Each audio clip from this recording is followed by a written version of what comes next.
নমস্কার, আমি সন্দীপ ঘোষাল গসপেলের তরফ থেকে আজকে আবার এসেছি কথা ও কাহিনী অনুষ্ঠানটি আপনাদের সামনে নিয়ে। আজকে আমাদের অতিথি ভীষণ নামকরা একজন, যাকে অনেকেই হয়তো চেনেন, পর্দায় ছোট পর্দায় দেখেছেন, এবং যার ক্রীড়া জগতের সাংবাদিকতা দিয়ে যার শুরু, যার পথ চলা, পরবর্তীকালে ডিজিটাল প্ল্যাটফর্ম এবং সাংবাদিক হিসেবে তার যথেষ্ট পরিমাণ খ্যাতি রয়েছে। তিনি হলেন আর কেউ না, জয়ন্ত চক্রবর্তী। জয়ন্তদা, স্বাগত কথা ও কাহিনী অনুষ্ঠানে। আপনাকে প্রথমেই বলি যে প্রথমে ক্রীড়া সাংবাদিকতা দিয়ে শুরু করেছিলাম, কিন্তু পরবর্তী পর্বে সাংবাদিকতার মেইন স্ট্রিমে আমি চলে আসি টেলিভিশন এবং ডিজিটাল মাধ্যমে, এবং সেই থেকেই সবকিছু চলছে, ক্রীড়া সাংবাদিকতা চলছে, সাংবাদিকতা। একদম একদম একদম জয়ন্তদা, আজকের যে অনুষ্ঠান আমরা রেখেছি, নতুন ভোর নাকি ধর্মনিরপেক্ষতার কবর, এই শিরোনাম। তো জয়ন্তদা, একদম সরাসরি আপনাকে, আমাদের পট পরিবর্তন হয়েছে রাজনৈতিকভাবে, পশ্চিমবঙ্গে একটা পট পরিবর্তন হয়েছে, এবং পট পরিবর্তনের পর 10 দিন চলে গেছে। শুভেন্দু অধিকারী মুখ্যমন্ত্রী হয়েছে, তারপর 10 দিন চলে গেছে। এই 10 দিনে তিনি যে কাজগুলি করেছেন সেই কাজগুলি কিন্তু অবশ্যই কমেন্ডেবল, অর্থাৎ সেগুলিকে সমর্থন করা যেতে পারে। এবং যদি এই হারে চলতে থাকে, মাত্র 10 দিন হয়েছে, তাহলে আগামী দিনটি যে পশ্চিমবঙ্গের পক্ষে সুনির্দিষ্টভাবে ভালো হবে সে কথা বলে দেওয়ার কোনো অপেক্ষা রাখে না। একদম একদম একদম সূত্র ধরে, আপনার কথা সূত্র ধরে জয়ন্তদা, একটা জিনিস কথা হচ্ছে যে অনেক প্রত্যাশা, অনেক মানুষের অনেক প্রত্যাশা, একদম পুরো স্থবির হয়েছিল যেন পশ্চিমবঙ্গ। এখন মানুষের অনেক প্রত্যাশা, শিক্ষা, স্বাস্থ্য, চাকরি। তো কি কি কি কি দেখছেন, মানে এদের বিনিয়োগের দিকটা যদি দেখি, তাহলে আমি দেখবো যে পশ্চিমবঙ্গে বিনিয়োগের ক্ষেত্রটা কিন্তু সম্পূর্ণ তৈরি হয়ে গিয়েছে। এবং যেহেতু ডাবল ইঞ্জিন সরকার, অর্থাৎ কেন্দ্রে বিজেপি সরকার এবং রাজ্যে বিজেপি সরকার, তখন একটা সুবিধা পশ্চিমবঙ্গ সরকার পাবে, সে বিষয়ে কোনো সন্দেহ নেই। ইতিমধ্যে ডানকুনি অমৃতসর ফ্রেট করিডর তৈরি হয়ে গিয়েছে, এবং ফ্রেট করিডর তৈরি হলেও সেটি ঠিক মতো কাজ করা হয়নি। ভবিষ্যতে ডানকুনি অমৃতসর ফ্রেট করিডরের মাধ্যমে রাজ্যে বিনিয়োগ হবে, এবং রাজ্যে বিনিয়োগের ক্ষেত্রতে আইটি সেক্টর এবং ডেটা সেক্টর যথেষ্ট রয়েছে, বস্ত্র শিল্প যথেষ্ট ভালো রয়েছে, রয়েছে আরো অন্যান্য শিল্পক্ষেত্র। বৃহৎ ভারী শিল্পের ক্ষেত্রে পশ্চিমবঙ্গের একটা কোথাও খামতি থেকে গেছিল, এবার মানে শিল্পের লগ্নিটা আপনি মনে করছেন যে এখন একটা একটা গতি পাবে, একটা গতি পেতে পারে। 24,000 কোটি টাকার একটা রেলের সংস্কারের কথা রয়েছে। রেলের যদি সংস্কার হয়, রেলের সংস্কার হলে বহু মানুষের চাকরি হবে, এবং বিনিয়োগ যদি হয়, নতুন নতুন শিল্প যদি স্থাপিত হয়, তাহলে চাকরির সম্ভাবনা বাড়বে, সে বিষয়ে বলে দেওয়ার কোনো সম্ভাবনা রাখে না। এবং কর্মসংস্থানটা যে নিজে খুশি, সে বিষয়ে কোনো একদম একদম একদম। আচ্ছা জয়ন্তদা, আরেকটা মানে খুব ইম্পর্টেন্ট আমাদের কাছে, আমাদের পশ্চিমবঙ্গবাসীর কাছে, নারী সুরক্ষা, নারীদের সুরক্ষা, এই সম্বন্ধে কিছু এই নতুন সরকারের কাছে কিন্তু আপনার প্রত্যাশা? দেখুন, নতুন সরকারের কাছে একটি প্রত্যাশা, সেটি হচ্ছে যে নারী সুরক্ষা সম্পর্কে বলা হচ্ছে যে নারী সুরক্ষা। মমতা বন্দ্যোপাধ্যায় আর্জিকরের কাণ্ডে যে ভদ্রলোক, তাকে বলে দেননি আপনি রেপ করুন, কিন্তু তার সত্ত্বেও রেপটি হয়েছে। সেই রেপটি হওয়ার পর মমতা বন্দ্যোপাধ্যায়ের যে আচরণ, সেই আচরণে খানিকটা হলেও নেতিবাচকতা ফুটে উঠেছে। আমরা দেখেছি পশ্চিমবঙ্গ রাত জেগেছে, পশ্চিমবঙ্গ চেষ্টা করেছে এটাকে একটি স্থির করার, কিন্তু দেখা যাচ্ছে নারী সুরক্ষা কিন্তু এখনো পর্যন্ত অধরাই রয়ে গেছে। বিজেপি রাজ্যগুলোতে যে নারী সুরক্ষা খুব ভালো মতো রয়েছে তা বলা যেতে পারে না। উন্নয়ন রয়েছে, উন্নয়নের ঘটনার কথা আমরা কেউ বলিনি। উন্নয়নে একজন বিজেপির পদাধিকারী তিনি রেপের সঙ্গে সংশ্লিষ্ট হয়েছিলেন, যদিও তাকে ইদানিংকালে তার বিরুদ্ধে ব্যবস্থা নেওয়া হয়েছে। কিন্তু তার সত্ত্বেও বলা যেতে পারে পশ্চিমবঙ্গে আমাদের বর্তমান সরকারের কাছে একটা সুরক্ষার একটা বলয় প্রার্থনা, এবং শুভেন্দু অধিকারী তিনি বলেছেন অন্যায়চারের কোনো স্থান এই রাজ্যে নেই।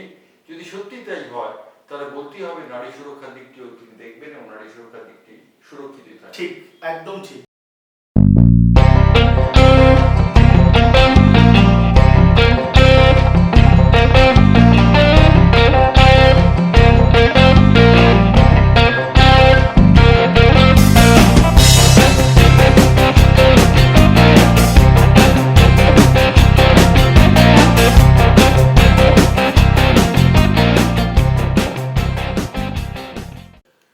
নমস্কার, ফিরে এলাম আবার একটি ছোট্ট বিরতির পর। যতটা যে কথাটা বলতে বলতে আমরা থেমে গেছিলাম, সেটা হচ্ছে যে এটা তো গেল একটা পজিটিভ সাইড। তো কেন যেন মনে হচ্ছে যে গোমাংস ভক্ষণে একটা নিষেধাজ্ঞা বা আজানে মাইক জোরে চালানো যাবে না, আর আজানে মাইক মাইক বাজানো যাবে না, বা মসজিদে যেগুলো আছে সেগুলোই থাকবে। এই এই যে সংখ্যালঘু সম্প্রদায়ের উপরে একটা চাপিয়ে দেওয়া হচ্ছে, কি আপনার কি মনে হয়? একটা জিনিস বলতে পারি যে বিভিন্ন দেশে, বিশেষ করে মুসলিম দেশগুলিতে কিন্তু আজানের ব্যাপারে এবং তাদের যে ইবাদত দেওয়া হয় সেই ইবাদতের ব্যাপারে আজান আদায় করা হয়, সেই আজানের ব্যাপারে তাদের কিন্তু কিছু নিষেধাজ্ঞা রয়েছে। সৌদি আরবে যদি দেখি আমরা, তাহলে সৌদি আরবে রাস্তার উপরে কোনো রকম আজান সম্ভব নয়, এবং সৌদি আরবে যদি সম্ভব না হয়, মুসলিম অন্যান্য কান্ট্রিগুলোতে সে একই নীতি অবলম্বন করা হয়। এবং দেখা যাচ্ছে যে পশ্চিমবঙ্গে ট্রাফিক জট হয়ে যাচ্ছিল, ট্রাফিক জ্যাম হয়ে যাচ্ছিল, সেগুলি খানিকটা দূর হবে।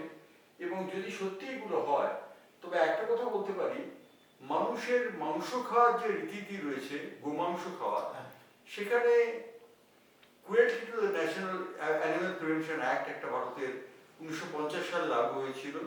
সেই লাগু হওয়া আইনটিকে নতুন ভাবে ফর্ম করে আবার বিজেপি সেটিকে একদম একদম একদম। এবং আমার মনে হয় যে এক্ষেত্রে ক্রুয়েলটি টু দি অ্যানিমাল এই জিনিসটা বোধহয় আমাদের প্রয়োগ হওয়া উচিত, এবং প্রকাশ্যে জবাই করা জিনিসটা বোধহয় বন্ধ হওয়া উচিত। একদম।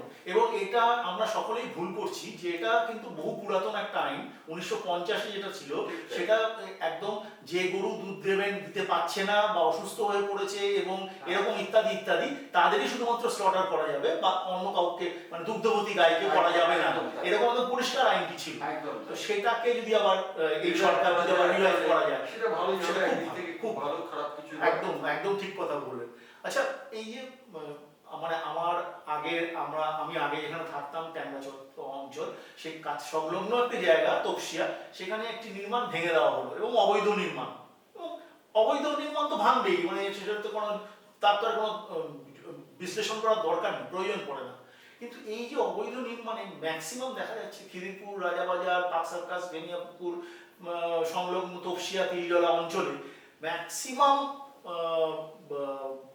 যে অবৈধ নির্মাণগুলো তৈরি হয়েছে সেইগুলোতে বসবাসকারীরা হচ্ছেন আমাদের সংখ্যাগরিষ্ঠ সংখ্যা। আপনার কথাতেই উত্তর রয়েছে অবৈধ নির্মাণ, অর্থাৎ অবৈধভাবে যে নির্মাণ হয়েছে সেই নির্মাণের ব্যাপারটা বুলডোজার দিয়ে গুঁড়িয়ে দেওয়া হচ্ছে। আমার প্রশ্ন হচ্ছে যে ভালো, এটা নিঃসন্দেহে স্বাগতজনকের মতো ঘটনা, কিন্তু তার সঙ্গে পাশাপাশি একটা জিনিস রয়েছে, বাড়ির বাসিন্দাদের একটু সুযোগ সুবিধা দেওয়া উচিত।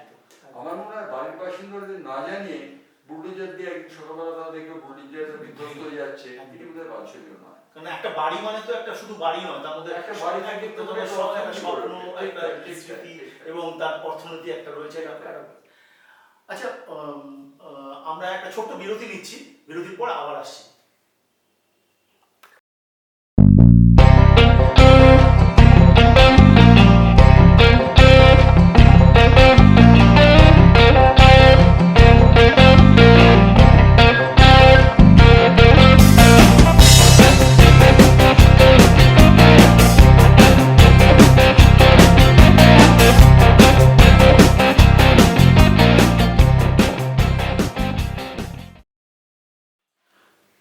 ফিরে এলাম বিরতির পর।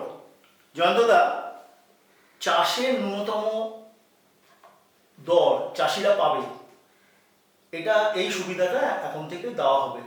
আমরা দেখেছি বিগত সময়ে চাষিরা ন্যূনতম চাষের দাম পাচ্ছেন না, আলু চাষিদের 2 টাকা কেজি আলু বিক্রি করতে হচ্ছে, অনেক সময় ফেলে দিতে হচ্ছে, অনেক আত্মহত্যা। তো এই ব্যাপারটা কি আদৌ সম্ভব, মানে এটা করতে পারে? খুব সত্যি কথা বলতে কি, আমাদের অনুষ্ঠানটার শিরোনাম হচ্ছে নতুন ভোর নতুন স্বপ্ন। আমরা নতুন ভোর নতুন স্বপ্ন দেখছি, এই বিষয়ে কোনো সন্দেহ নেই। চাষিরা ন্যায্য মূল্য পাবে, এটি যেমন সত্যি কথা, এবং মিডলম্যান কথাটা বন্ধ করতে হবে। এই মিডলম্যানরাই কিন্তু সর্বনাশের মূল কারণ হয়ে থাকে। এবং আমরা দেখি চাষের ক্ষেত্রে বিশেষ করে চাষিরা যে ফসলটা ফলায় সেই ফসলের পুরো অধিকার তাদের থাকে না। মিডলম্যানরা সেক্ষেত্রে টাকা নেয়, পুলিশ টাকা নেয়, রাজনৈতিক নেতারাও টাকা নেয়। এই জায়গাটা বিজেপিকে অনেক বেশি সতর্ক থাকতে হবে। বিজেপি সতর্ক যদি থাকে, তাহলে নতুন ভোর নতুন স্বপ্নের প্রত্যাশা আমাদের অবশ্যই পূর্ণ হবে। ঠিক, একদম ঠিক।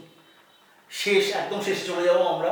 শেষের একটা প্রশ্ন র্যাপিড, সেটা হচ্ছে বন্ধ হলো ইমাম ভাতা, আপনি কি ভাবছেন, মানে এর ইম্প্যাক্ট কি হতে পারে জয়ন্তদা? ইমাম ভাতা বন্ধর মানুষের তো অর্থনৈতিক একটা অবস্থা রয়েছে যে টাকা বন্ধ হলে মানুষ ক্ষিপ্ত হয়ে যায়, কিন্তু ইমাম ভাতা শুধু বন্ধ করলে চলবে না, পুরোহিত ভাতা বন্ধ করতে হবে এবং অন্যান্য সব শ্রেণীর ভাতা বন্ধ করতে হবে। শুধু ইমামদের জন্য ভাতা বন্ধ হবে এটা কোনো মতেই বাঞ্ছনীয় না।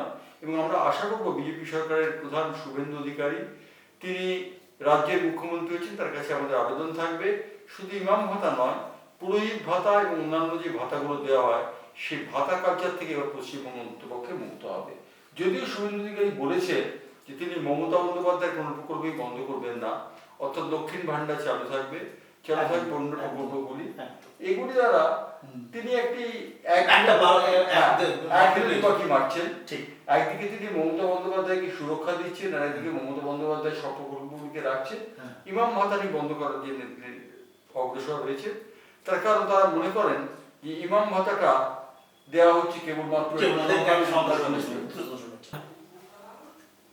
আজকের মতন এখানেই শেষ করছি। ধন্যবাদ। নমস্কার।